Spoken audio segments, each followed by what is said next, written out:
السلام عليكم. شراب إيفرنيكس هو عبارة عن شراب طبيعي بدون سكر وبدون كحول وبنكهة الكراميل. يتكون من خليط من النباتات المرتبطة بالدنج، فيتامين سي والكافيين لتصحيح وتخفيف الأعراض المختلفة لنزلات البرد. كما يساعد على تقوية جهاز المناعة مع إيشانسا مستخلص أوراق كاسيس، فيتامين سي والبروبوليس والزنك، ويباع في الصيدليات ب79 درهما.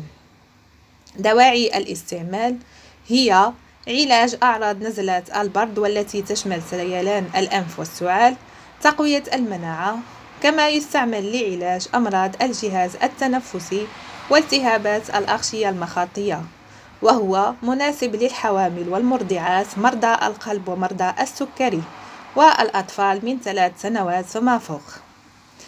كيفية الاستخدام: الأطفال من 3 سنوات يؤخذ ملعقة صغيرة مقسمة إلى 3 مرات في اليوم. الكبار ملعقة كبيرة مقسمة إلى 3 مرات في اليوم. حدود الاستخدام هي: يجب عدم تجاوز الجرعة اليومية الموصى بها، لا يترك في متناول الأطفال الصغار، يمنع استعماله في حالة حساسية معروفة لأحد مكوناته.